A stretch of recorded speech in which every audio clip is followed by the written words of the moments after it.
bastante más corta, mucho más corta. Ahora, listo. Comencemos con la fisiopatología 3.1 del dolor, ¿no? Este es bastante, pues, sencilla, ¿no? Se está grabando. Sí, listo. Ahora sí, comenzamos. Em, a ver, el tema del dolor. El dolor en realidad no es malo. Muchas veces puede ser un tema de protección, no tanto la inflamación tampoco es mala, puede ser un tema de protección. Pero hay algunas ocasiones en las que sí va a ser, va a afectar de manera perjudicial, ¿no? Acá en ahora, en la parte principal, ¿no? En la carátula, he puesto dos imágenes bastante importantes, ¿no? Una de ellas es esta, que vendría a ser la transmisión del dolor, ¿no? Que finalmente se dan por los nociceptores periféricos que van a estar en la piel a través de una noxa, que básicamente una noxa es daño. Se da la transducción a través de potenciales de acción que van a generar un influjo de calcio y de sodio. Finalmente esto va a dar por la parte aferente, va a estar en su primera neurona, finalmente va a dar la transmisión que va a entrar por la asta posterior antes de ello entra por el ganglio de la raíz dorsal, acá finalmente va a haber una modulación, luego va a ir por el tracto espinotalámico, tálamo y finalmente va a estar la percepción que va a ser el dolor, ¿no? Esto es lo que sucede en el tema del dolor, que es bastante importante, ¿no? Como bien mencionado, es normal, ¿no? O sea, es normal sentir dolor. ¿No? Ahora, existen algunas patologías, ¿no? Y no tanto patologías, sino como que alguna excitabilidad neuronal que finalmente haga que tú sientas más dolor. Fiorella, ¿tú sabes qué es hiperalgesia o no?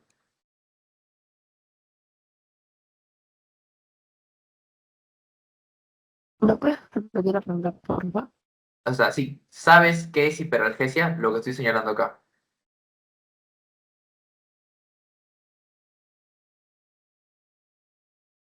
Ah, sí, que es prácticamente como, o sea, una respuesta muy exagerada ante un estímulo. Y pues ahí es como que intervienen todos los nervios porque se produjo el dolor. Sí, lo que he dicho es bastante correcto. Una hiperalgesia es bueno, primero hay una sobreexcitabilidad neuronal. Si hay una sobreexcitabilidad neuronal, esta puede ser de dos maneras. Periférica, como la que vemos en esta imagen que he puesto al principio, o también puede ser central, que eso lo voy a explicar más adelante. Entonces, si hay una hiperalgesia, lo que sucede es que, por ejemplo, te pasan una pluma, que en teoría no te debería de doler, finalmente eso te va a doler porque van a haber factores liberadores inflamatorios, va a haber bastante sustancia P, etcétera, ¿no? Sustancia P, histamina, prostaglandinas, radiquininas. Finalmente, pues eso va a hacer que haya una inflamación y bastante dolor, a lo que no debería haber, ¿no? Eso básicamente hiperalgesia que lo has respondido tú bastante bien. Ahora, este es el índice, vamos a ver primero el dolor, la clasificación, porque existen varios tipos de dolores, nociceptores, la neuroquímica de la nocicepción, como he dicho, había potenciales de acción, etcétera. Un sistema opioide endógeno que nace de la sustancia gris, que finalmente esto lo que va a hacer es como que disminuir el dolor. El dolor referido, que es bastante importante, que es como que las fibras nerviosas van a ingresar a través de la médula, etcétera, por un lugar similar al donde ingresa otra fibra de dolor correspondiente, no sé, al hombro, ¿no? Etcétera. Eso significa dolor referido. Las alteraciones clínicas, luego de ello vamos a ver las cefaleas, migrañas, con aura, sin aura, etcétera. Las primarias que no tienen una causa subyacente y las secundarias que sí tienen una causa. Ahora, los tipos de dolor, aquí están, ¿no? El dolor agudo y el dolor crónico, ¿no? Esto es bastante importante porque finalmente, bueno, pues esos son los dos tipos de dolores. Acá vemos una imagen bastante rara, ¿no? En el que vemos fibras, ¿no? Tanto mielinizadas como desmielinizadas, es decir, que sean la conducción lenta. Si la conducción es lenta, pues va a tardar más, ¿no? Acá un truco bastante importante antes de explicar esta parte, acuérdense, o sea, las fibras C van de C de crónico, que empieza también por la letra C. Es bastante sencillo recordarlo así. Finalmente la A delta, que va a ser de dolor agudo, ¿no? Y aquí está. hay una curva bastante importante que va a ser el primer dolor que da gracias a la delta. Y finalmente, el segundo dolor que ya va a ser mucho más, que va a durar mucho más, ¿no? Dura más en el tiempo por la misma razón de que es crónico. Ahora, el dolor agudo. Este va a ser la consecuencia inmediata porque es rápido, como lo mencionas, milinizado de los sistemas nociceptivos a través del daño, ¿no? La función biológica acá va a ser de protección, ¿no? Entonces, les había mencionado que el dolor también nos ayuda a proteger. Acá no va a haber síntomas psicológicos, es decir, el dolor va a ser, va a tardar poco tiempo y finalmente, pues, se va a resolver, ¿no? Es lo normal. ¿No? Ahora, el dolor crónico, este no tiene una función protectora, este es una enfermedad, o sea, varias enfermedades los da, ¿no? Entonces, por eso es bastante importante tener en cuenta esto. Este dolor va a ser persistente y finalmente se va a autoperpetuar y finalmente va a durar bastante, ¿no? E inclusive se puede dar en ausencia de ella. Este va a ser refractario a los tratamientos y finalmente esto sí va a tener muchos síntomas psicológicos. Acá tenemos una parte bastante importante sobre el dolor no disceptivo y neuropático. No, acá la causa en la parte neuropática va a ser el daño al sistema nervioso. Por esa misma razón que es mucho más grave. Esto es importante en los descriptores, porque el paciente, tú no vas a saber si tiene dolor neuropático ni nociceptivo hasta que él te lo diga, ¿no? Pero no te lo voy a decir, creo que tengo dolor neuropático, a no ser que sea médico, ¿no? Y pueda tener un poco de noción. Si no te va a decir, tengo un dolor punzante en tal parte, tú ya sabes que es neuropático, mientras que el nociceptivo va a ser agudo, palpitante por presión. El déficit sensorial, pues en el dolor nociceptivo no va a ser común y acá puede haber adormecimientos o parestesias, porque finalmente, ¿qué es lo que estamos dañando? Al sistema nervioso. Aquí estamos dañando a un tejido. En el otro es el sistema nervioso el que va a estar dañado. Es por eso que te puede dar un déficit sensorial y también motor, ¿no? Puede haber, si hay un nervio afectado, finalmente puede haber distonías, espasticidad, etcétera, ¿no? Mientras que acá, el dolor nociceptivo, no estamos lesionando el nervio. No debería haber ni un déficit motor a no ser que sea que sintamos debilidad por el dolor o que finalmente no lo podamos mover. ¿Por qué? Porque nos causa un poco de dolor. No, en teoría va a ser secundario, por así decirlo. La hipersensibilidad, finalmente, que es la lodinia, ¿no? Que finalmente es lo que les he mencionado y lo que tú respondiste bien, Fiorella, que era un dolor evocado por algo que no debería ser doloroso, ¿no? Una respuesta exagerada de estímulos, ¿no? Mientras que nociceptivo va a ser poco común, pero en el sitio de la lesión, es decir, si te raspaste, en el sitio de lesión nuevamente sí lo vas a sentir, aún así te pongas el dedo nada más, ¿no? El carácter acá va a ser de radiación distal y finalmente en el otro va a ser proximal a la lesión. Los paroxismos van a ser exacerbaciones frecuentes, van a ser frecuentes en neuropático, mientras que en el nociceptivo no, mayormente va a estar asociado a hacer actividad física. Y finalmente los signos autonómicos, en el dolor neuropático va a haber cambio de color, puede haber fiebre, puede haber edemas, etcétera, mientras que en el nociceptivo va a ser poco común. Eso es lo que sucede en la clasificación. Ahora, nuestros nociceptores, estos van a ser los que captan toda la información, ¿no? Ellos captan toda la información, están afuera, ¿no? Captan toda la info y finalmente van a ser, las captan y finalmente pues la transmiten, ¿no? Estas son terminaciones libres, ojo, importante, son terminaciones, ahí está, terminaciones, segundo ya, terminaciones libres aferentes, ¿no? Son terminaciones libres aferentes. Entonces van a ser estas terminaciones las que las captan y finalmente pues se van a transformar potenciales de acción, que era lo que había mencionado, que más adelante lo vamos a ver. Se transforman en potenciales de acción, se van a transmitir a través de las fibras aferentes sensoriales y obviamente el umbral del dolor, que es lo que tiene que pasar para que finalmente tú lo sientas, se va a sobrepasar y finalmente pues ya vas a sentir el dolor. ¿No? Para esto, ¿qué es lo que tenemos? Tenemos nociceptores de diversos tipos. Tenemos a los térmicos que van a ser activados en temperaturas de 45 grados mayores o menos de 5 grados. Alguna vez ustedes no han comido un helado y finalmente pues les ha dolido la lengua, no es porque estaba bastante frío o algo caliente, ¿no? Acá las fibras van a ser A delta.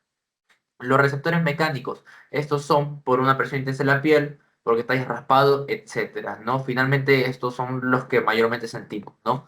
Que van a tener fibras tipo A delta también, ¿no? Y de ahí los polimodales, que van a ser estimulados por mecánicos y químicos, es decir, pueden hacer ambos, ¿no? Están asociados esto a fibras de tipo C. Las tipo C no eran mielinizadas, ¿no? Y finalmente, pues, lo que va a dar es que el dolor sea un poco más lento, ¿no? Ahora, los receptores. Ya tenemos claro que los nociceptores finalmente ellos llegan y descubren el daño, ¿no? Como que lo sienten, en otras palabras. Ahora, aquí es donde se va a suceder el potencial de acción, ¿no? Vamos a tener una terminación nerviosa libre donde van a haber moléculas transmembranales, que básicamente son las de acá, ¿no? Todas estas son moléculas transmembranales. Estas moléculas finalmente van a reaccionar a estímulos, ¿no? Por ejemplo, el frío, ¿no? Nos comemos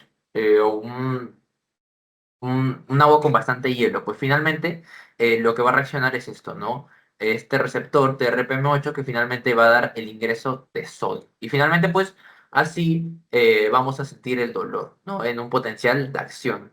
Estos van a estar acoplados a que, bueno, estas sustancias finalmente van a estar, o sea, se van a dar en receptores y esos receptores son los que están acoplados a proteína G, ¿no? Eso es súper importante.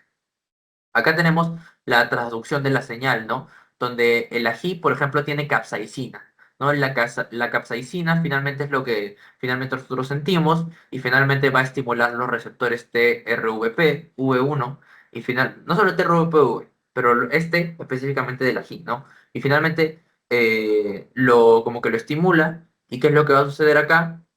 En la imagen de acá lo tenemos calcio, ¿no? Va a estimular pues finalmente que se dé calcio mediante los receptores de proteína G que estimulan a la fosfolipasa C, ¿no? Y finalmente pues ya se da el calcio, ¿no? Que vendría a ser los segundos mensajeros. Eso es lo que sucede a través del potencial de acción. Es básicamente la neuroquímica, ¿no? Es lo que sucede acá. Acá tenemos otra imagen bastante normal o bastante similar donde tenemos, miren, los sensibles al calor. Esto es un poco más simple pero acá lo dice bastante bien el TRP, perdón, que finalmente da calcio. No tenemos las baraquininas, interleucinas, etcétera, ¿no? Las fibras A delta y las fibras C, los neurotransmisores, que uno de los principales es el glutamato, que se encarga de la transmisión del dolor, ¿no? Es por eso que es súper importante, ¿no? Es un transmisor, ahí está, excitatorio, ¿no? El glutamato, uno de los principales.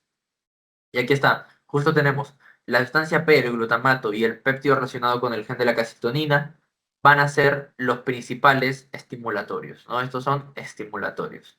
Y finalmente los inhibitorios van a ser los opioides, los GABAérgicos, los colinérgicos y los adrenérgicos.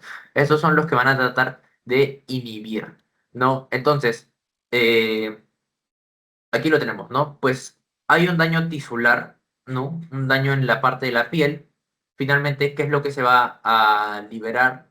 Se van a liberar la sustancia P, finalmente ese glutamato, y cuando va a llegar al cerebro, finalmente para que se sienta el dolor, ahí es donde tienen que entrar nuestros sistemas inhibitorios, ¿no? Estos sistemas inhibitorios que están acá van a entrar para finalmente como que disminuir el dolor y que no sea tan grave. Es por ello que este tema del dolor tiene bastante plasticidad y es bastante diferente en varias personas. Por ejemplo, yo no voy a sentir el mismo dolor por cortarme como lo podrías sentir tú, Fiorella. Entonces, es por eso que ahí hay bastante plasticidad, ¿no? Y por esa misma razón es importante los sistemas inhibitorios y el estimulatorio, ¿no? Ahora, esa estimulación que acabo de mencionar, que vendría a ser mediante el dando la sustancia P y el glutamato, va a cambiar, ¿no? Esta va a cambiar. ¿Por qué? Porque finalmente cuando hay una lesión inflamatoria, ahí es donde cambia, donde se van a inducir liberadores químicos, ¿no? Acá tenemos, por ejemplo, van a inducir factores que sean favorables a la inflamación y finalmente se va a inflamar y pueden aparecer una sensibilización que vamos a ver más adelante. Y eso finalmente quedaría una hiperalgesia, que es lo que hemos explicado al principio de la clase. Y como hay una hiperalgesia, finalmente el, el- el dolor se va a sentir mucho más, ¿no? Acá tenemos algunos factores, ¿no? Las bradicininas, prostaglandinas, etcétera, ¿no? Y las células inflamatorias que finalmente están dando esto, también las células cancerígenas, ¿no? Y finalmente, pues, la sustancia P se da, el nociceptor lo da, pasa a la primera neurona, ¿no? Luego pasa por aquí, por la espina, ¿no? Y finalmente esta vendría a ser la segunda neurona, ya pasamos por la primera, de ahí por la segunda, y finalmente iría al cerebro, que eso básicamente lo hemos explicado en la anterior imagen, ¿no? Ahora, van a haber algunas moléculas que finalmente, pues, ayuden, ¿no? Entonces, ¿qué es lo que usa acá? Es que la vía del dolor va a decusar por la médula y finalmente va a ir por la vía espinotalámica, espinotalámica ventromedial, ventrolateral, perdón, espinotalámica ventromedial, ¿no? Pasa por la espina talámica ventromedial, finalmente dicha estimulación va a inducir la liberación de mediadores químicos que ya habíamos mencionado y finalmente pues va a dar la hiperalgesia que ya. Eso es básicamente como un resumen de todo, ¿no? Ahora, nuestra corteza cerebral. Como nosotros sabemos, no hay una sola área de activación, ¿no? Del dolor. Entonces acá hay unas partes donde la corteza cerebral va a estar bastante involucrada, ¿no? Entonces la S1 y la S2 van a ser las sensitivas primarias. Es decir, acá va a ser las áreas sensitivas primarias, las primeras, ¿no? En teoría. Ahora, la área 24 que la tenemos acá, esta lo que va a hacer es va a estar relacionada al aspecto adversivo del dolor. Aspecto adversivo. Esto como memoria lo pueden grabar, ¿no? Adverso del dolor, ¿no? Eso es el tema de la parte 24. Ahora, el área de la ínsula y del núcleo lenticular, estas van a ser las áreas de asociación, ¿no? Asociación. Y luego la M2 que está por acá, esta, pues, ¿qué es lo que va a hacer? Esta va a ser el área de la corteza motora secundaria, ¿no? Esta va a estar relacionada con la planificación del movimiento y de toda la mano. Entonces, ¿qué es lo que sucede cuando finalmente tú pones la mano en algo caliente? Obviamente ahí tus nociceptores eh, ac- se activan, ¿no? Lo encuentran, es decir, finalmente ven el dolor, lo pasan un potencial de acción, pasa por todos los tractos que ya hemos mencionado, por todos los nervios, hasta que finalmente llega al cerebro. Entonces ahí es donde la M2, que se encarga de qué? De la retirada de la mano y la planificación motora va a hacer que tú saques la mano de frente, ¿no? Porque obviamente tú no, tú no quieres quemarte, ¿no? Entonces, esta M2 es importante, retirada de mano. Es por eso que la corteza cerebral también es bastante importante acá. También tiene planeación en el sistema del dolor. Ahora, eh, tenemos una parte importante que, a ver, creo que lo puse acá. Sí, sistema opioide endógeno. Entonces, nosotros tenemos que en la sustancia gris pericoactal es donde los mecanismos de supresión de dolor van a nacer, ¿no? Ahí va, se va a originar. Entonces, ahí nacen las neuronas que son las encefalinérgicas. Neuronas encefalinérgicas.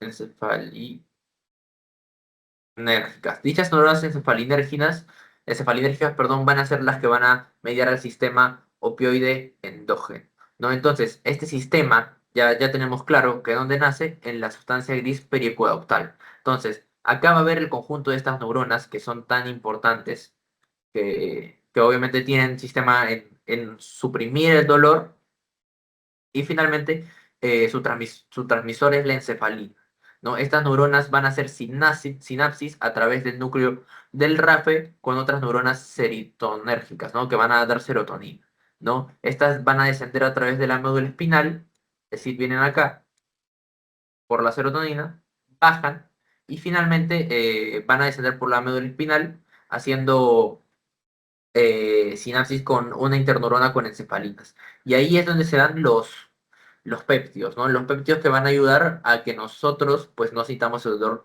tanto, ¿no? Acá tenemos los propéptidos y los péptidos. Los propéptidos van a tener que ver con el bloqueo y también la inhibición.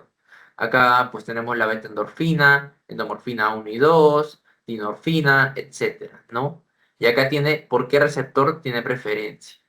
¿No? Porque nosotros sabemos que tenemos el delta, el kappa, eso ya lo hemos visto bastante por fisiología y también por farmacología, ¿no? Etcétera. ¿No? Entonces, por eso es importante que nosotros tengamos en cuenta que el sistema opioide endógeno es importante en la transmisión del dolor, porque estos van a disminuirlo. Ahora, Fiolera, tengo una pregunta. ¿De casualidad sabes dónde nace el sistema opioide endógeno? Es decir, ¿dónde empieza?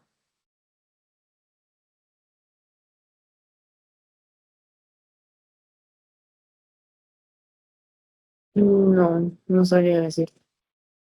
Ok, no te preocupes. Aquí, sustancia gris periconductal. Esto es lo importante, ¿no? De acá nacen el sistema opioide endógeno, ¿no? Las neuronas encefalinérgicas que se encargan, pues, finalmente de suprimir el dolor. Ahora, el dolor visceral.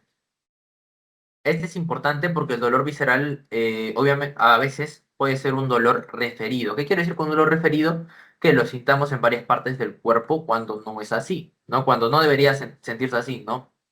Pero es algo fisiológico.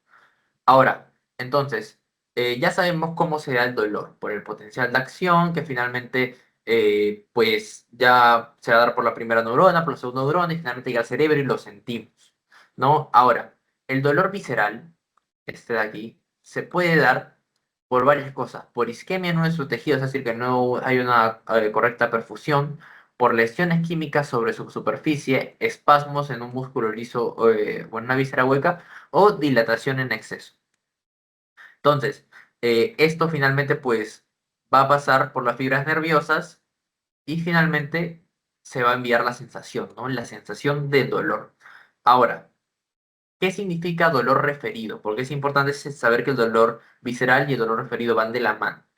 Que acá hay una imagen bastante clara donde la piel recibe un dolor y lo manda a esta parte, ¿no? A esta parte de la médula. Y el intestino, que también ha recibido un dolor, lo manda a otro lado de la médula. Entonces, ¿por qué sucede el dolor referido? Porque finalmente los receptores que han sido estimulados en este caso vendría a ser el intestino, ¿qué es lo que va a hacer? Va a ingresar en la médula al mismo nivel que, que el dolor que siente la piel, ¿no?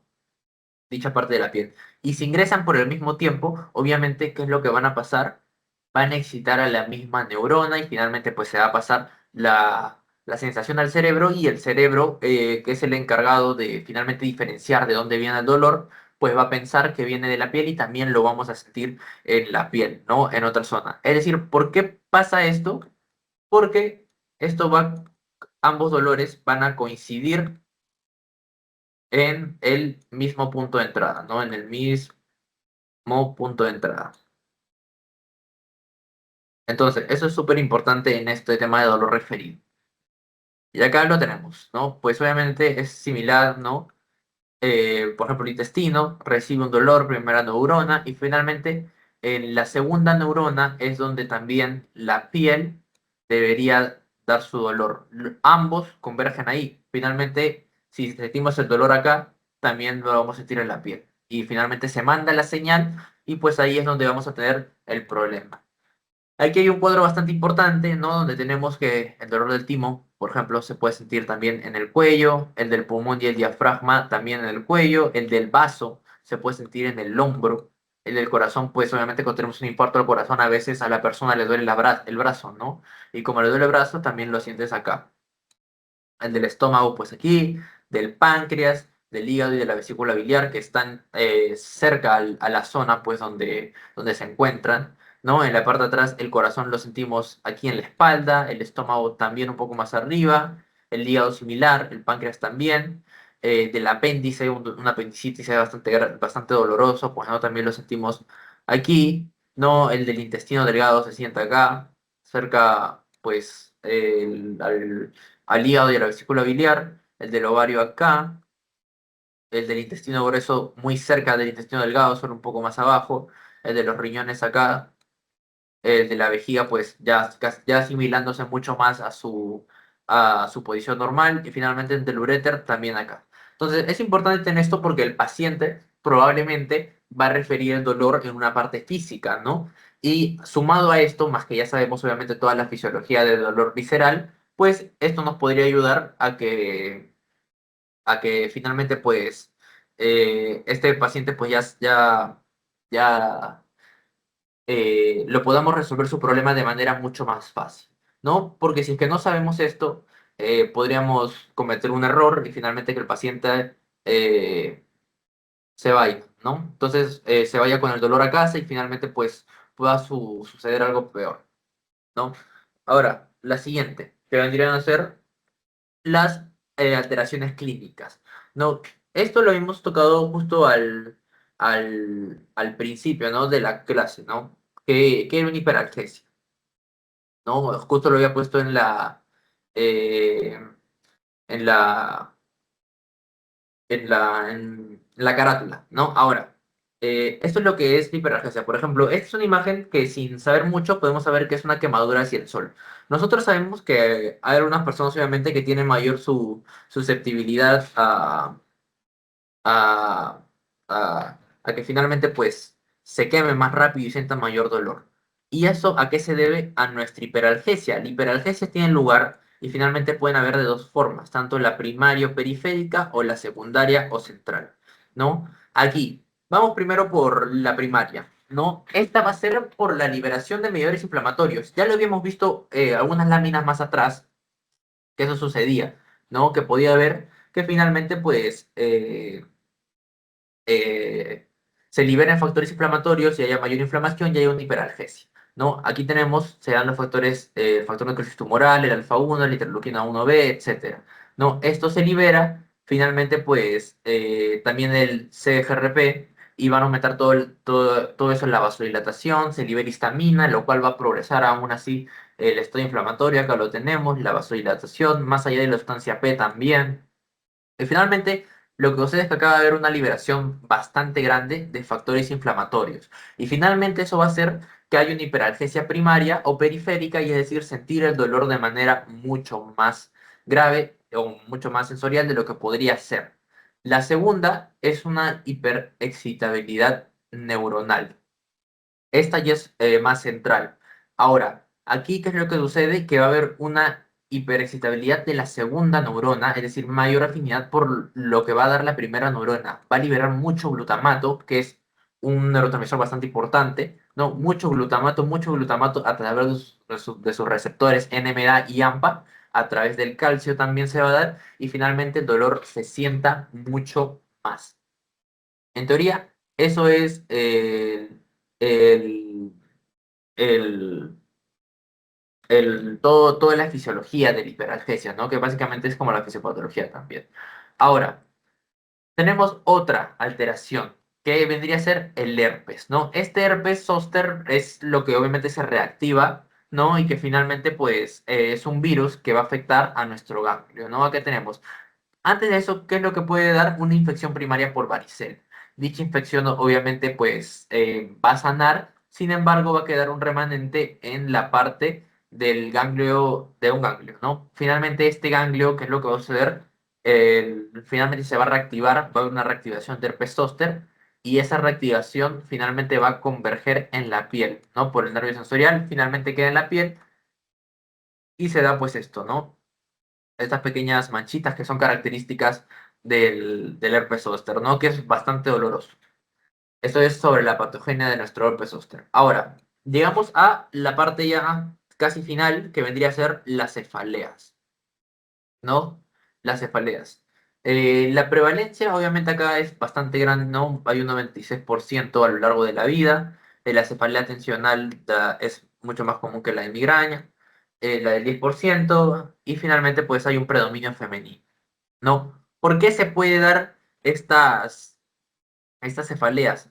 Finalmente se dan porque hay una vasodilatación de venas y arterias, compresiones de los nervios craneales, espasmos o inflamación de los músculos, irritación meningia o finalmente aumento de la presión intracraneal. Por esas dos razones es porque la cefalea se puede dar.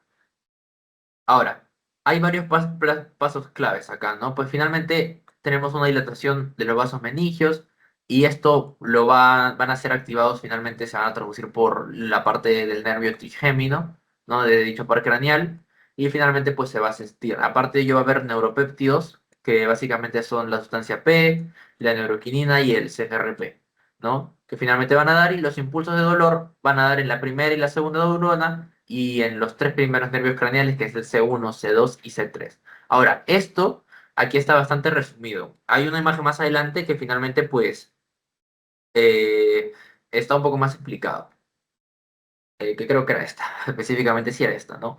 Por ejemplo, las lesiones supratentoriales, ¿en dónde se van a sentir? En la región frontal, ¿no? Por la rama uno, o sea, por la rama oftálmica, ¿no?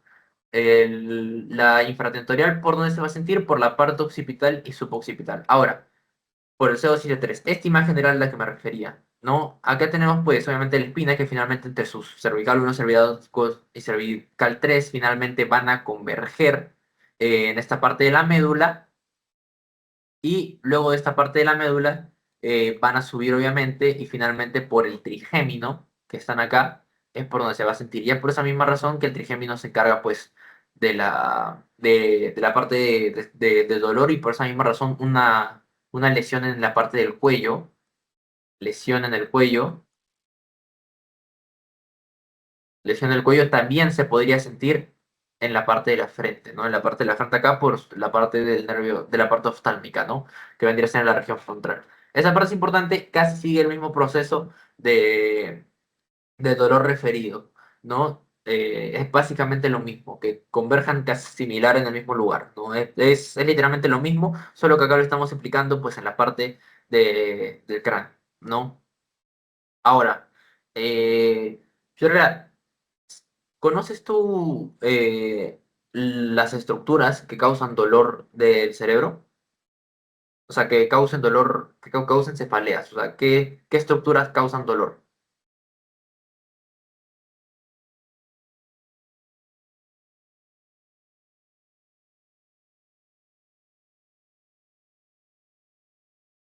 Bueno, es algo, sí, bastante, bueno, pues no tan sencillo aprenderse todas, pero una de ellas, y que siempre he de recordar, pues una es la piel.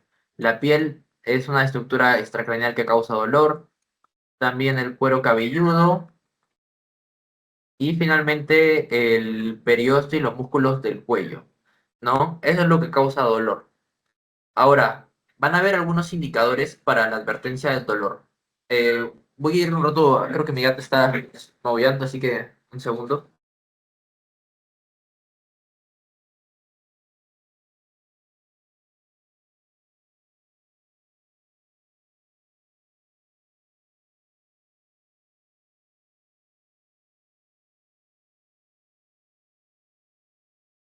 Ahora, listo, continuamos.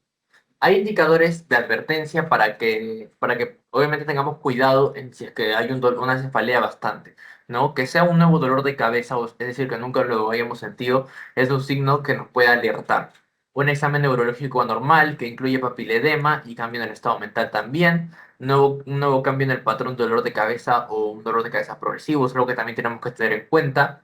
Enfermedades sistémicas, finalmente que hay un dolor de cabeza por todo su esfuerzo, dolor de cabeza en el embarazo o finalmente primer o peor dolor de cabeza, que fue un caso clínico que yo hice así hablando justo la anterior sesión, que había dicho que un paciente refería el peor dolor de cabeza de su vida, lo más probable es que sea una hemorragia subaracnoidea, ¿no? Eso es lo que tenemos que tener en cuenta para estar atentos y alertas al dolor que refiere el paciente. Esto es súper importante aprenderlo, ¿no? Porque gracias a esto vamos a ver si el paciente, pues obviamente tenemos que tener algunos cuidados, ¿no? Ahora, antes de pasar a las cefaleas primarias y secundarias, ¿qué me refiero con cefalea primaria?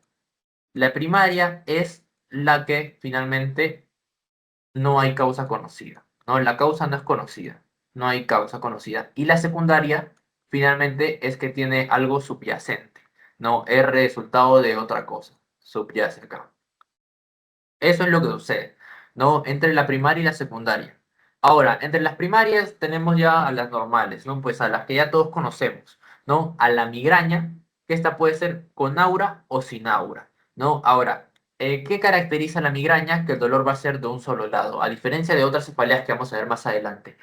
Va a ser pulsátil, va a empeorar con la actividad física, se puede acompañar de náuseas, vómitos, y bueno, va a haber una hipersensibilidad tanto al ruido como a la luz. ¿No?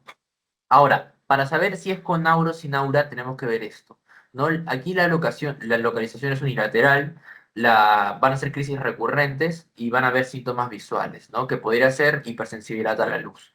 Van a ser completamente reversibles y van a ser de manera gradual, es decir, el dolor va a aumentar, ¿no? Y va a preceder de una cefalea. Ahora, el sin aura van a ser transitorios, van a preceder y en ocasiones van a acompañarse con cefaleas. Entonces, este es diferente porque acá va a ser de 4 a 72 horas de duración. La localización es similar, pero acá es pulsátil. La intensidad es de moderada a grave, es decir, no hay leve, súper importante tener en cuenta. Empeora con la actividad física y va a estar asociado a náuseas, fotofobia y fonofobia, que básicamente es la hipersensibilidad al sonido. Ahora, la cefalea tensional. Antes de ello, ¿cómo se puede tratar la migraña? Con AINES, ¿no? Con AINES se puede tratar con analgésicos, antieméticos y corticoides. Ahora, tratamiento específico podría ser en agonistas serotonérgicos del receptor 5-TH. Esa es la manera de tratar una migraña y finalmente es bastante común. Ahora, la cefalea tensional. ¿Cuál es la prevalencia? Aquí es del 30 al 78%, ¿no? Lo habíamos visto al inicio, ¿no? Que esta va a ser frecuente y va a predominar también en mujeres, lastimosamente. Acá, ¿qué es lo que sucede? Que finalmente, pues, al momento de palpar, va a haber un dolor. Es decir, dolor a la palpación. Al momento de tocar la cabeza a un paciente, pues finalmente le va a doler. Dolor a la palpación. Eso es lo que sucede acá. Ahora, los tratamientos similar a AINES, paracetamol y finalmente la prevención puede ser antidepresivos. ¿No? Ahora, finalmente estos se suele dar ¿por qué? Por la contracción sostenida de los músculos de cabeza y cuello. Puede ser por alguna malposición o factores emocionales. Este es el que va a causar un espasmo. Este músculo de acá. Se fuera.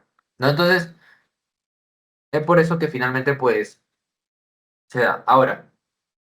El número de lados bilateral, ya tenemos la primera diferencia. No van a ser, los agravantes son el estrés. Localización, la localización también es importante. Acá va a ser frontotemporal. La intensidad es de leve moderada. Aquí habíamos visto que no había leve, ¿no? En la migraña sin aura. El carácter va a ser opresivo, a diferencia de la migraña. En la migraña que era pulsátil, ¿no? Lo tenemos bien en claro. Los síntomas asociados son fotofobia y fonofobia y finalmente la duración de 30 minutos a 7 días. Acá tenemos un diagnóstico diferencial súper importante que tenemos que tener en cuenta. La tensional no tiene aura, mientras que la de migraña sí. Es un factor bastante clave en el momento de diferenciar. El carácter, ya lo hemos mencionado. En la tensional es opresivo y la migraña es pulsátil. Acá que hay fotofobia y fonofobia. A diferencia de la migraña, donde hay esos dos, pero en la migraña también tenemos náuseas y vómitos. Y otra diferencia súper importante, acá habíamos dicho empeora con actividades físicas, acá no, no empeora con actividad física, súper importante. Finalmente la cefalea en racimos, ¿no? Que esta, bueno, pues es un poco, es un poco más fuerte, es un ataque de dolor intenso, que finalmente, ¿por dónde va a ir? Por la región orbitaria. Bueno, es una rinorrea, pero aquí está, por la región orbitaria, ¿no? Va a ser unilateral y va a ser supraorbitaria o temporal, ¿no? La duración es de 15 a 180 minutos.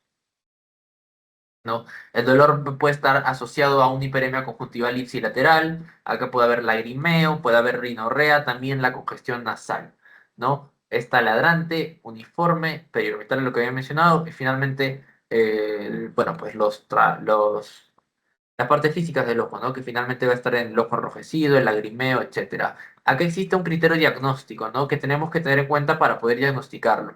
El dolor tiene que ser unilateral y aparte de ello, tiene que ser la intensidad severa, ¿no? En la región orbitaria. Si tenemos eso, podemos ya saber que finalmente puede ser uno de ellos. Ahora, la de que la frecuencia de los ataques va a variar una vez cada 2 días y 8 al día, ¿no? Eso es súper importante.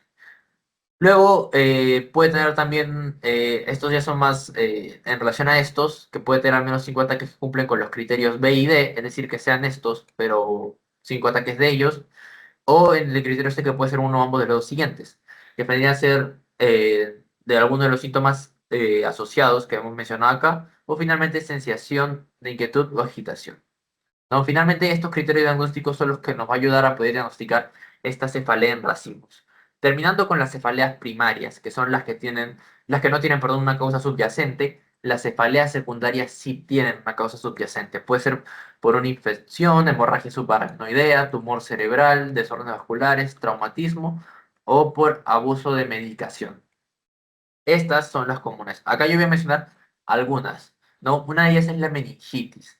La meningitis es la inflamación de las meninges que ya hemos visto que se puede dar por una meningitis bacteriana. Si hay una meningitis bacteriana, a través del LCR podemos ver que va a haber una glucosa menor.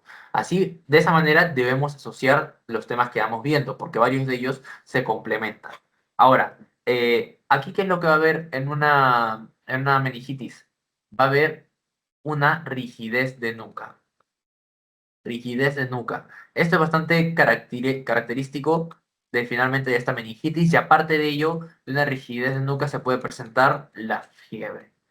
Ahora, estas son las dos partes importantes y esto es que se tiene que ver en relación a la hemorragia subaracnoidea, porque la hemorragia subaracnoidea obviamente es muy grave, es demasiado grave, la mayoría va a fallecer en los primeros 30 días y finalmente reiterando cómo lo manifiesta el paciente como peor dolor de cabeza en su vida, ¿no? Porque finalmente es bastante fuerte.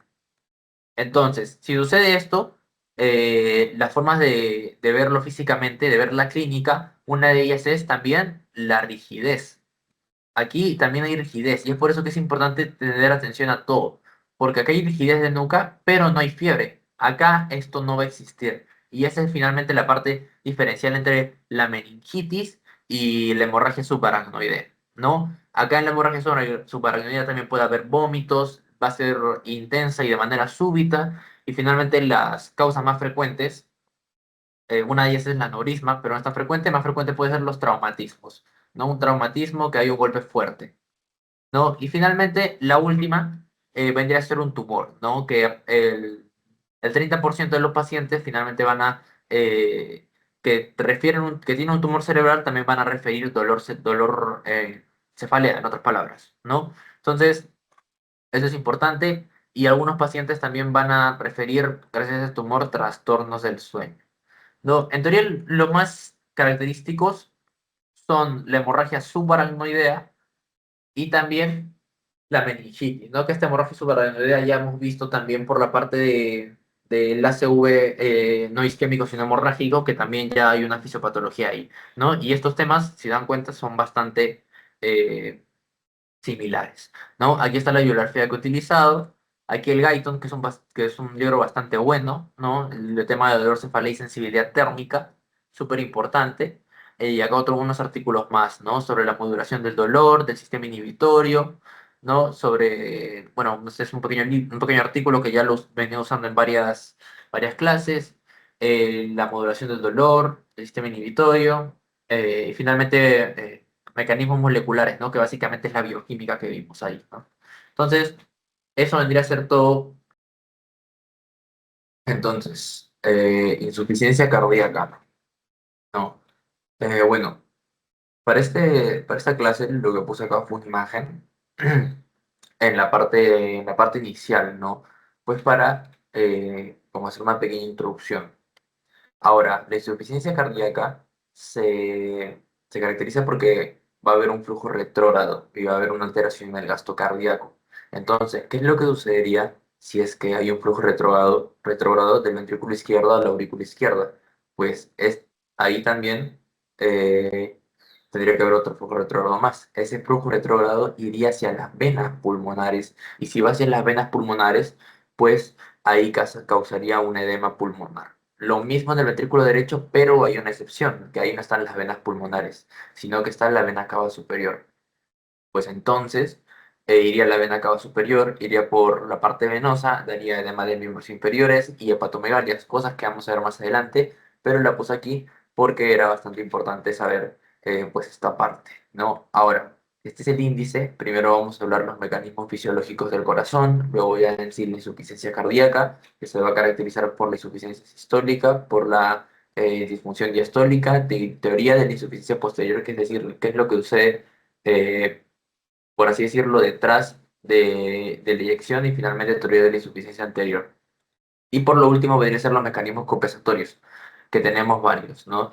tanto el sistema de angiotensina, etcétera. También mecanismos intrínsecos del corazón, como que se hipertrofian, etcétera. Varias cosas que son bastante interesantes, ¿no?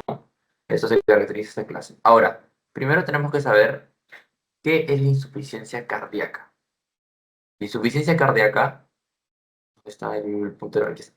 La insuficiencia cardíaca no es una enfermedad, ¿ok? No es una enfermedad propiamente, ¿no? Sino que esto va a ser un conjunto, como un cuadro clínico común de enfermedades, es decir, son varias.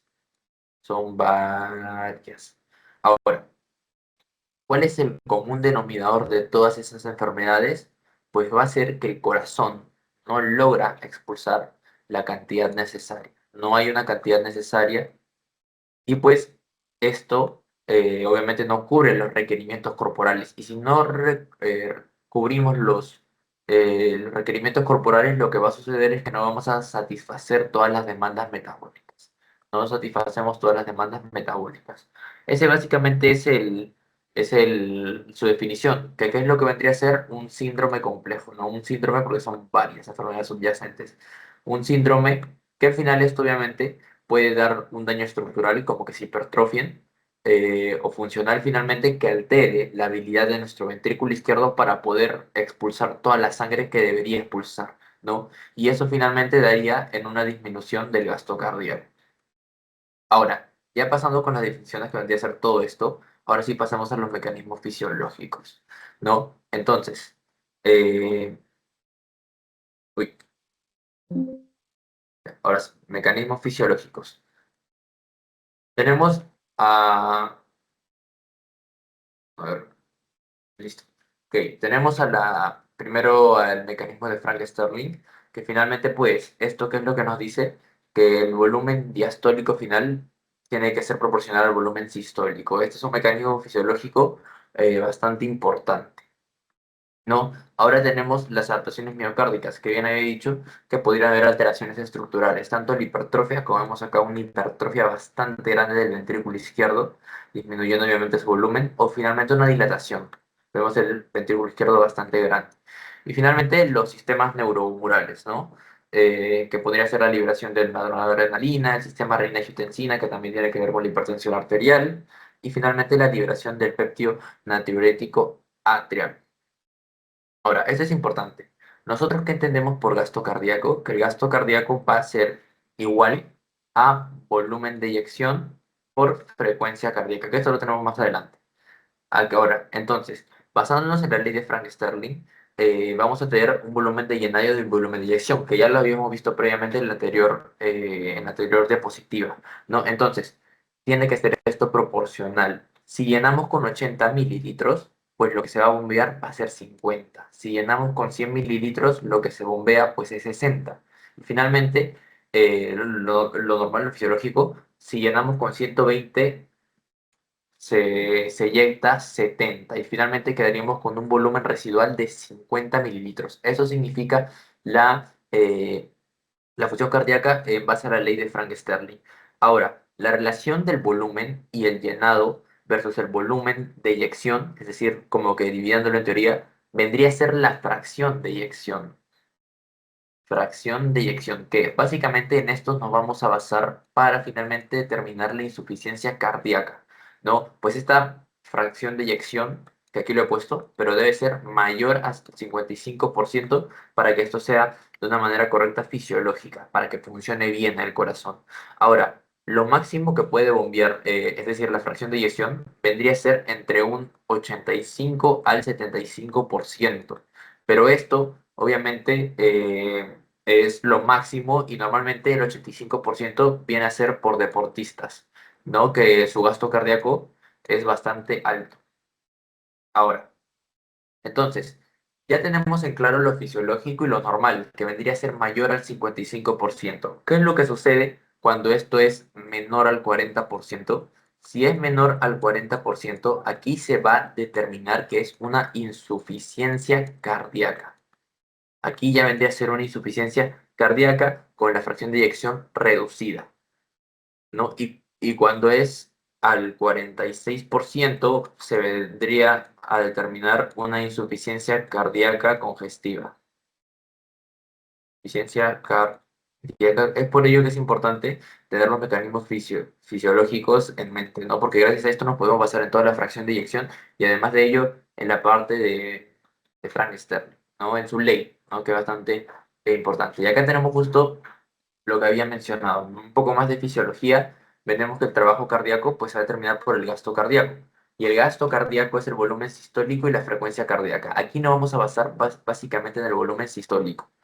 Y tenemos tres partes importantes. Más allá de la sístole y la diástole, que más adelante lo voy a explicar, tenemos también al llenado ventricular, a la contractibilidad y a la resistencia a la eyección, es decir, lo que supone a que se inyecte la sangre, ¿no? Ahora, esta parte es importante. ¿Por qué? Porque vamos a tener en cuenta estos tres factores súper importantes, tanto la precarga como el inotropismo como la poscarga. Ahora, estos van a tener limitantes, es decir, otros factores que van a determinar qué tan alta sea la precarga y no. Vendría a ser el volumen sanguíneo y el retorno venoso. Esto es en parte de la precarga, mientras que el inotropismo es el estado de la fibra. Si hay una buena contractibilidad, que por un momento más adelante vamos a ver que el estado de la fibra en el tema de la contractibilidad va a ayudar a una disfunción sistólica, ¿no? Como un infarto de miocardio, etcétera. Entonces, es por ello que es importante. ¿No?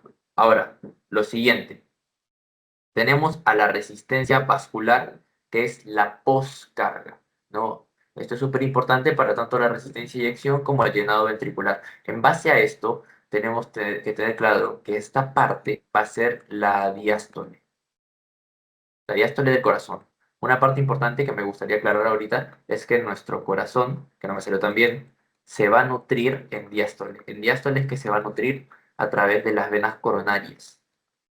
Y justo esto es importante, un poquito desviarnos del tema, pero por la parte fisiopatológica, para la aterosclerosis y para el infarto de miocardio, que vamos a ver más adelante justo hoy día. Ahora, la poscarga y el inotropismo va a ser parte de la sístole. Entonces, estos temas son súper importantes porque gracias a esto vamos a entender mucho mejor la insuficiencia cardíaca, tanto en su parte como la disfunción sistólica, como la disfunción diastólica, que tienen una diferencia bastante clara, ¿no? Y justo acá las tenemos. Empezando, tenemos que la disfunción sistólica va a haber una alteración de la contractibilidad que ya lo había mencionado, y es decir, va a disminuir el volumen de eyección, produciendo un vaciado ventricular incompleto, aumentando ¿qué cosa? La precarga, súper importante. Entonces, para compensar esto, para compensar todo esto, el corazón aumenta su cavidad y se vuelve delgada. ¿Por qué? Porque el corazón no puede bombear. Y por esta misma razón ya no va a tener la fuerza, porque está delgada. No tenemos la fuerza para poder que haya una contracción. Podría ser por menos ATP, ¿por qué? Por una isquemia miocárdica, etcétera, ¿no? Por ahí ya vamos viendo.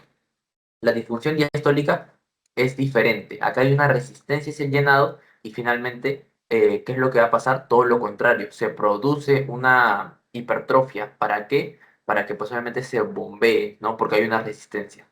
Ahora, las cavidades se vuelven gruesas y finalmente el corazón no puede bombear. Entonces, es por ello que eso es importante, que finalmente tengamos en cuenta esto, porque esas diferencias van a contribuir a la parte de la fisiopatología, pues no.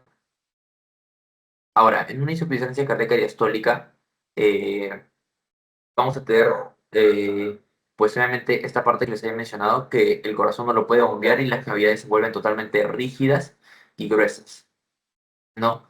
Ahora, tenemos la insuficiencia cardíaca sistólica, perdón, que finalmente el corazón no puede bombear o enviar suficiente sangre al resto del cuerpo. Acá los cambios mecánicos son importantes, no tanto que finalmente se estiren las paredes y que aumente la cavidad o que finalmente se hipertrofien y se engruesen. ¿No? Esa parte es súper importante para que pues obviamente tengamos la fisiopatología clara. Ahora, vamos a pasar con la disfunción sistólica, que en su parte también es súper importante para que pues suceda esto, ¿no? Que es totalmente distinto. Y hay varios factores súper importantes. Tenemos que finalmente puede haber tanto un compromiso de la contractibilidad, como había mencionado, o también puede haber un aumento de la poscarga. Si un aumento de la poscarga va a haber una resistencia al flujo, como la estenosis aórtica, que significa finalmente esto que haya una parte finalmente en la válvula aórtica, que finalmente no se pueda circular con libertad la sangre desde el ventrículo izquierdo, aquí está nuestro ventrículo izquierdo, hacia la aorta, ¿no? Y es por esa misma razón que aumenta la poscarga. También en hipertensión arterial, demasiada resistencia al flujo, pues, ¿no? Y ahora la parte más interesante que vendría a ser el compromiso de la contractibilidad. ¿Cómo afectan dichas enfermedades a que finalmente suceda esto? ¿No? Teniendo en primer lugar la isquemia al miocardio. Entonces, ¿qué hace la isquemia al miocardio? Finalmente, ¿qué es lo que va a suceder? Es que el aporte de oxígeno, bueno, aquí está, vamos a ponerlo por acá, el aporte de oxígeno va a ser menor. Como va a disminuir el oxígeno, entonces finalmente el tejido miocárdico, debido a esa reducción, va a afectar la producción del ATP. También va a haber menos ATP, que es súper importante para que exista la contracción, cabe aclarar. Entonces, hay menos ATP en las células cardíacas, pues finalmente va a haber una menor generación de fuerza contráctil, disminuye la fuerza contráctil debido a dicha disfunción metabólica que está haciendo que el ATP y subyacente a ello no haya suficiente oxígeno. Entonces, finalmente, pues esto va a causar que haya un área de hipocontractibilidad. Finalmente, pues no hay una contracción adecuada y finalmente hay un compromiso de la contractibilidad. Si esto persiste, obviamente puede llegar a necrosis y finalmente pérdida del tejido funcional. Vendría a ser esto, ¿no? Ahora, en un infarto agudo de miocardio, que es similar, pues, ¿no? Entonces, aquí, ¿qué es lo que va a haber? De frente va a haber un tejido necrosado, que finalmente esto va a ser irreversible debido a la obstrucción. Acá va a haber una obstrucción total de una arteria coronaria, como lo podemos ver acá. La arteria coronaria es obstruida y finalmente va a haber necrosis porque no hay un adecuado aporte de oxígeno ni de flujo sanguíneo. Entonces, finalmente como hay una obstrucción de la arteria coronaria, lo que va a suceder acá es que resulta una pérdida definitiva de la contractibilidad. Supongamos que en esta parte, pues en esta parte la contractibilidad ya no va a estar, porque finalmente hubo una necrosis, ¿no? Una necrosis, contractibilidad. Entonces, si finalmente hay una necrosis y no hay una contractibilidad, acá va a haber el desarrollo de zonas asinéticas, ¿no? Zonas asinéticas que finalmente el movimiento no va a ser normal. Eso es súper importante. No hay zonas asinéticas. Y finalmente, pues, gracias a las zonas asinéticas y a que hay una disminución de la contractibilidad, baja la fracción de eyección, cumpliendo con finalmente nuestra disfunción sistólica, ¿no? Y ahora en una miocardiopatía dilatada es similar, ¿no? Acá finalmente lo que se caracteriza es que va a haber una dilatación en la parte del ventrículo izquierdo, ¿no? O derecho podría ser también. Entonces adelgaza la pared y como estamos adelgazando la pared va a haber una disminución de la contractibilidad también otra vez. Contractibilidad disminuye gracias a que se haya adelgazado pues la pared, ¿no? Y finalmente, como se altera la contractibilidad, va a estar disminuida y va a haber también una disfunción de los miocitos, ¿no? Ahora, esto es en parte finalmente, pues, lo que sucede, ¿no? En la disfunción sistólica y su fisiopatología y cómo afectan dichas enfermedades a que exista esto. Es por ello que es importante explicarlo, porque se debe entender mucho mejor cómo afecta, porque si lo tenemos solo en mente, de memoria, tenemos esta parte, pues no vamos a poder relacionar otras cosas, ¿no? Ahora, en la disfunción y en la disfunción diastólica, ¿no? Pues acá obviamente podemos tener un compromiso finalmente pues de la distensibilidad, ¿no? Que existe acá.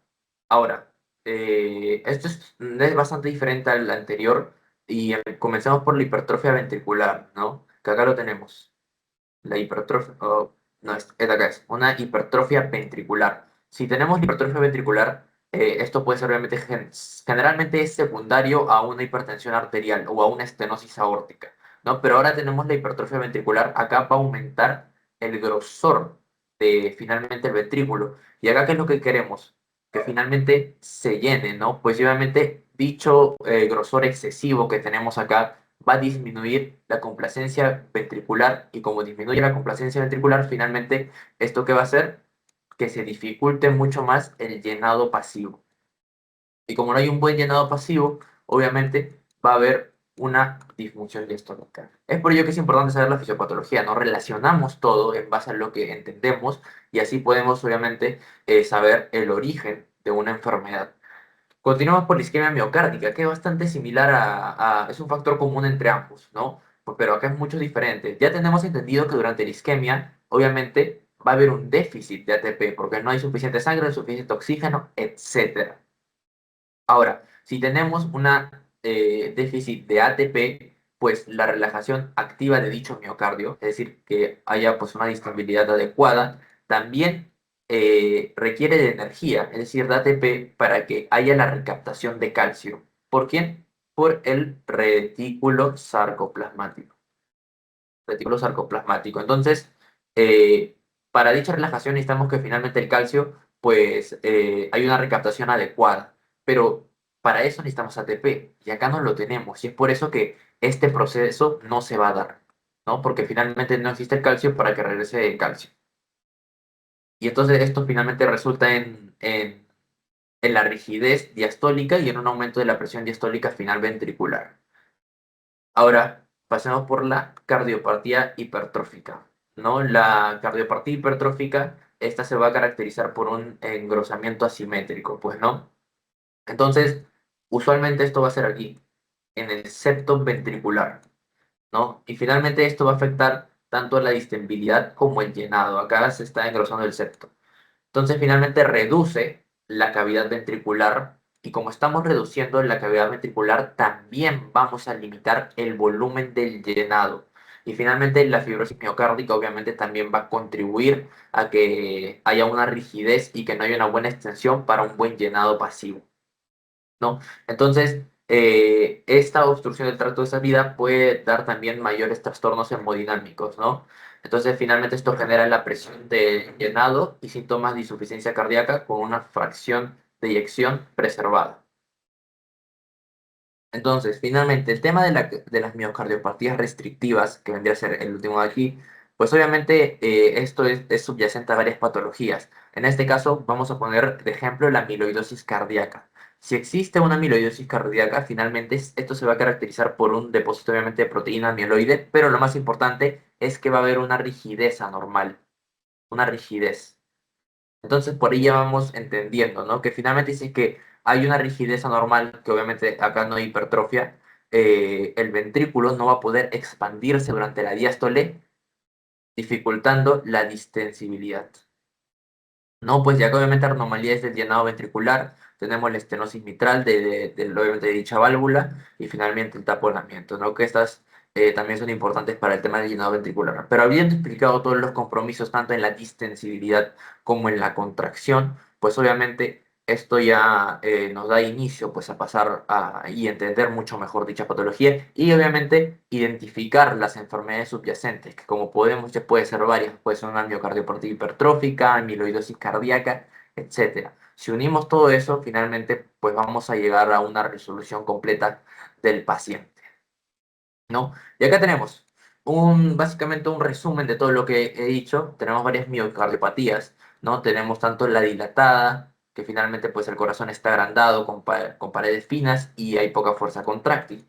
La hipertrófica, que se hipertrofian por su misma razón, no por el mismo uso excesivo, ¿no? Por la misma fuerza de oposición que finalmente de las paredes engrosadas con demasiada fuerza contráctil. Y finalmente la restrictiva, ¿no? Un tamaño normal de paredes, pero finalmente van a estar rígidas por depósito de sustancias, como la parte amiloide. Eso lo vimos, era súper importante.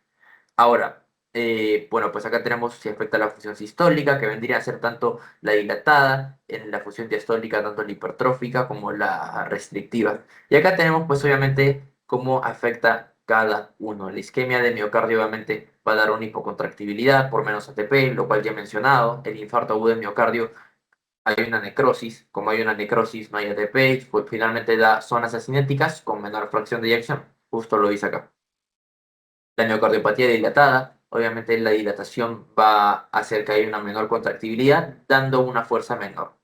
Y por el otro lado tenemos la hipertrofia ventricular, no va a haber un correcto llenado, pues no por el grosor y la fibrosis que existe. La isquemia miocárdica similar es para que el calcio regrese al retículo, pues sarcoplasmático, ¿no? La cardiopatía hipertrófica y finalmente miocardiopatías restrictivas. Entonces yo hago este resumen pequeño, que no está en la clase teórica, pero lo hago para que finalmente tengamos la fisiopatología de cada uno y lo asociemos al trastorno subyacente que tiene, ¿no? Es por eso que es súper importante.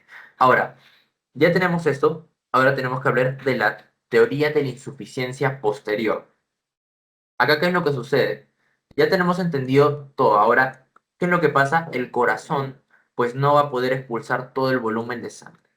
Finalmente, como no expulsa todo el volumen de sangre, el volumen residual el volumen residual va a aumentar, cada vez va a ser mayor. No se expulsa todo el volumen de sangre en dicho ventrículo. Si antes el volumen residual era 50, pues va a pasar a 60, finalmente a 70, 80, etcétera, ¿no? Entonces, el volumen residual es mayor y finalmente la presión diastólica, ¿qué es lo que va a hacer?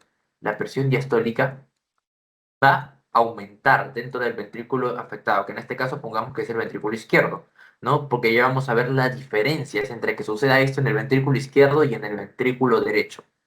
Entonces, la presión diastólica aumenta y finalmente la presión de las cavidades que están situadas por detrás, en este caso, pongámoslo que era el ventrículo izquierdo, ahora es la aurícula izquierda, pues se van a dilatar secundariamente, ¿no? Y finalmente, pues esto va a ser como una torre dominosa. Tumbamos el primer escalón, va a seguir por el segundo, va a seguir por el tercero, hasta que finalmente pues da algo mucho peor, ¿no? Por ahí vamos a ver. Entonces, ¿cómo hemos dividido esto? Como falla en el ventrículo izquierdo y falla en el ventrículo derecho. Entonces, esto tiene que suceder y acá lo vamos a tener, ¿no? Tanto la falla en el ventrículo izquierdo.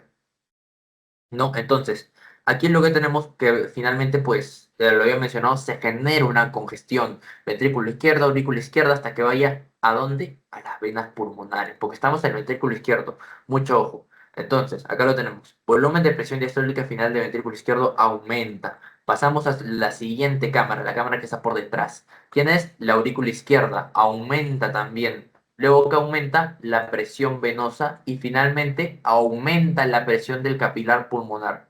Ya aumentamos todo eso y estamos cerca de los pulmones. Entonces, usando un poco la lógica, si entendemos que finalmente está yendo todo eso hacia los pulmones, pues los síntomas se van a centrar básicamente en dicha parte, en los pulmones. Pues no, porque obviamente va a haber una sobrecarga crónica. Entonces, finalmente, esto, ¿qué es lo que nos va a dar? Nos va a dar que se genere un edema pulmonar. Dicho edema pulmonar, obviamente va a ser importante porque esto nos va a dar una disnea, ¿no? Una disnea súper importante. Y acá lo tenemos, dicha disnea, ¿no? La disnea que nos va a dar eh, por nuestra insuficiencia cardíaca. Entonces, como nos vamos dando cuenta, esto es solo de lógica. Si estamos aumentando la presión de nuestra primera cámara, por consecuencia, se va a activar la segunda y finalmente se va a aumentar hasta que ya pues llegue a otro órgano, ¿no? Entonces, en eso se trata la fisiopatología, explicar el porqué de las cosas. Y está súper interesante este tema, pues, ¿no? Ahora, gracias a esto nos va a dar una disnea aguda y una disnea crónica, porque ya tenemos que finalmente ha pasado un edema pulmonar. Ahora, a la disnea aguda, finalmente lo que va a hacer es que es súbita. La disnea aguda va a ser súbita. Es decir, puede ser en cualquier momento. Y entonces el paciente, ¿qué es lo que va a decirte o qué es lo que va a presentar? Va a decirte que no puede respirar y no puede estar en decúbito porque se ahoga. Entonces, esto sucede, bueno, nosotros sabemos que esto sucede porque hay una congestión en la aurícula izquierda, finalmente de las venas, capilares y hasta llegar ¿a quién? A nuestros alvéolos pulmonares. Entonces, es por eso que sucede dicha disnea. Entonces, como se acumula ahí, es lo que va a sentir el paciente. Ahora, la disnea crónica es finalmente es el paciente que vive con ello. Es decir, convive con ello con dicha insuficiencia cardíaca, toma medicamentos y cuando hace esfuerzos grandes, como por ejemplo correr una maratón, etcétera, va a sentir que se ahoga. ¿No? Entonces, este paciente, ¿qué es lo que va a sentir? Lo que va a sentir es ortopnea, como podemos ver acá, ortopnea. ¿Qué es lo que más va a sentir? Obviamente la disnea, ¿no? Que siente que le falta el aire. Y finalmente, una disnea paroxística nocturna. Eso es lo que va a sentir nuestro paciente con disnea crónica. ¿Y por qué siente esto? Pues obviamente por, ya sabemos, por el edema pulmonar. La disnea paroxística crónica, perdón, nocturna, es que el paciente siente que se ahoga y le da esas crisis de noche, ¿no? Junto con estar durmiendo, etcétera, como podemos ver en la imagen de acá. Entonces es por ello que es importante entender todo esto para que finalmente encontremos una solución mediante fármacos, etcétera, ¿no? O cirugías. Ahora, ya entendimos la insuficiencia cardíaca izquierda, ¿no? Lo tenemos acá, por nuestra cámara izquierda. Ya tenemos que acá están las venas pulmonares, etcétera.